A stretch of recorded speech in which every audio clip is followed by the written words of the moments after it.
और भी शेरों और शेरनियों।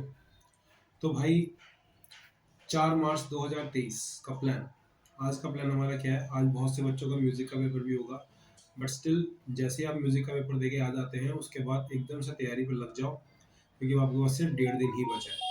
तो आज के आधे दिन में आपको एक बहुत ही टीडियस टास्क परफॉर्म करना है, जो कि मेरे हिसाब से आप सब कर लेंगे। So first will be dual nature.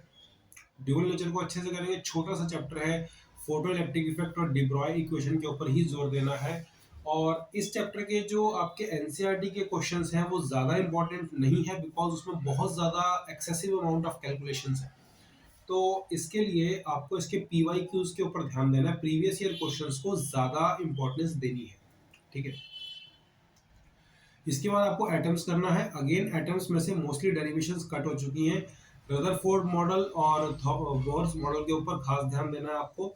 और जो रिलेशंस है कि लाइक जो वेलोसिटी है वो ऑर्बिट के नंबर पे कैसे डिपेंड करती है, रेडियस ऑर्बिट के नंबर पे कैसे डिपेंड करता है, इन रेशोस को या इन रिलेशंस को आपको ज्यादा याद करना है। डेरिवेशंस इसकी अब इतनी इंपॉर्टेंट नहीं है। ठीक है। टोटल एनर्जी ऑफ इलेक्ट्रॉन और energy of the electron in nth orbit, इसके ऊपर आपको अच्छे से जोर देना है। ये आपको बहुत अच्छे से करनी है। इसके ऊपर क्वेश्चंस बहुत आएंगे। और साथ ही साथ जो आपकी सीरीज है, label series, बामर series, bracket, pastel, Puffin, जितनी भी आपकी सीरीज है, इन सीरीज को आपने अच्छे से करना है। साथ ही साथ इनकी मैक्सिमम वेवलेंथ और इनकी मिनिमम वेवलेंथ का एक्सप्रेशन आपको अच्छे से आना चाहिए। ठीक है। अब हमने जो चेंज किया था प्लान में, ऑल्टरनेटिंग करंट जो है हमने बीच में ड्रॉप कर दिया था, तो वो भी आज आपको खत्म करना पड़ेगा। कैसे भी करके आपको आज रात तक ये तीनों चैप्टर्स एक बार गो थ्रू करने ही करने हैं। कल का जो दिन रहेगा 5 मार्च का, इसमें आपको 12 से 3 एक मेगा कवरेज मिलेगी ऑप्टिक्स चैप्टर की, जिसमें कि हम कंप्लीट ऑप्टिक्स को रिवाइज करेंगे। 12 से 3 के अंदर लाइव क्लास चलेगी इसके लिए।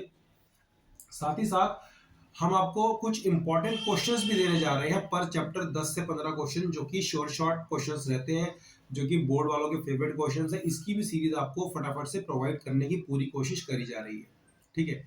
तो भाई डरना नहीं है। बहुत से बच्चे परेशान हो रहे हैं, बहुत से बच्चे को लग रहा है कि भाई फिजिक्स का पेपर जो है ना बहुत टफ आएगा। हाँ, नो डाउट टफ आएगा।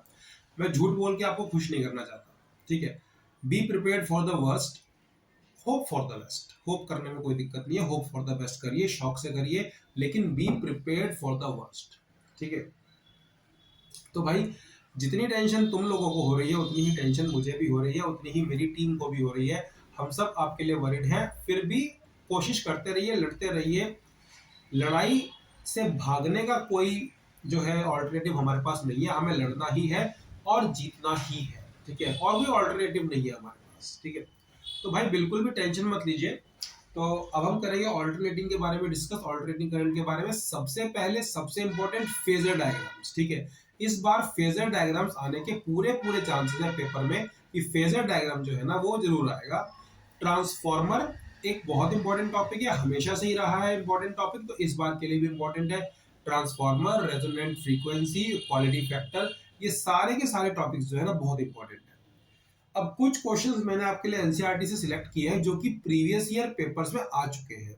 ठीक है। ज्यादा नहीं किए क्योंकि इनके ड्यूअल नेचर, एटम्स और ऑल्टरनेटिंग करंट के ज्यादा इनमें कैलकुलेशन बहुत ज्यादा इन्वॉल्व होती है। तो ऐसे क्वेश्चंस नहीं आते जिनमें बहुत टीडियस कैलकुलेशन हो। हाँ, एक आध क्वेश्चन ऐसा जरूर आएगा जिसमें कि बहुत टीडियस कैलकुलेशन होगी, बट मोस्टली नहीं आएंगे ऐसे। तो ड्यूअल नेचर से हम बात कर लेते हैं। ड्यूअल नेचर के लिए question number 1, question number 2, question number 3, 8, 9, 16, 17, 18, 23, 26। तो ये आपके ड्यूअल नेचर के क्वेश्चन थे।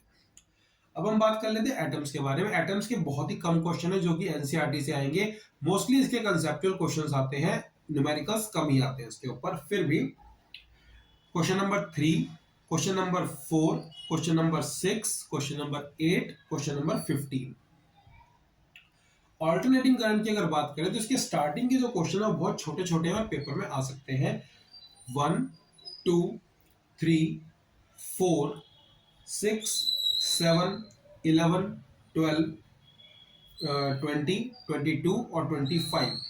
25 जो क्वेश्चन है ये इस बार केस स्टडी के लिए बहुत इंपॉर्टेंट है, क्योंकि ये अपने आप में पूरी की पूरी केस स्टडी है। ये पूरा क्वेश्चन जो है ना इसको अच्छे से थॉरोली करके जाए, ये केस स्टडी में आने के पूरे पूरे चांसेस है इस बार। तो देखो, अब लड़ाई के सिर्फ 1.5 दिन ही रह गए, 6 को तो आपका पेपर ही है। तो भाई म्यूजिक का पेपर देके आप लोग सब फ्रेश हो चुके होंगे, और वैसे ही मैंने कहा था कि 2-3 घंटे का ब्रेक लो, चॉकलेट्स खाओ, वॉक करो, स्ट्रेस अपनी बॉडी से दूर रखो, ठीक है। आखिरी टाइम में ये कोशिश मत करो कि भाई मैं सब पढ़ लूं, पूरी मुझे डीप नॉलेज होनी चाहिए। अब वो डीप नॉलेज तो भाई पूरे साल पढ़ के आती है, आखिरी 5 दिन में कोई डीप नॉलेज नहीं लेता है, ठीक है। तो भाई ये डीप नॉलेज लेने का टाइम नहीं है कि मैं हर चीज को परफेक्शन से कर लूं, कुछ भी नहीं छोड़ू, ये भी कर लूं वो भी कर लूं। इस चक्कर में आप कुछ भी नहीं कर पाएंगे। तो बेटर आपके लिए यही है कि जो मैं सजेस्ट कर रहा हूं, इन टॉपिक्स को अच्छे से कर जाइए, और प्लस साथ में हम फोकस करेंगे हम आखिरी दिन एक कंप्लीट होलसम रिवीजन के लिए, जिसके लिए कि मैं आपको हर चैप्टर के 10 से 15 इंपॉर्टेंट क्वेश्चंस बताऊंगा और इनके सॉल्यूशन भी प्रोवाइड करूंगा आपको। तो इन पूरे सॉल्यूशंस को अच्छे से पढ़ के जाइए, बिल्कुल भी टेंशन लेने की जरूरत नहीं कि पेपर में क्या होगा क्या नहीं होगा। सो ऑल द बेस्ट, लगे रहो, तैयारी से डटो, तैयारी डट के करो, और पीछे हटने की जरूरत नहीं है, ठीक है। So all the best, share और शेयर नहीं हो।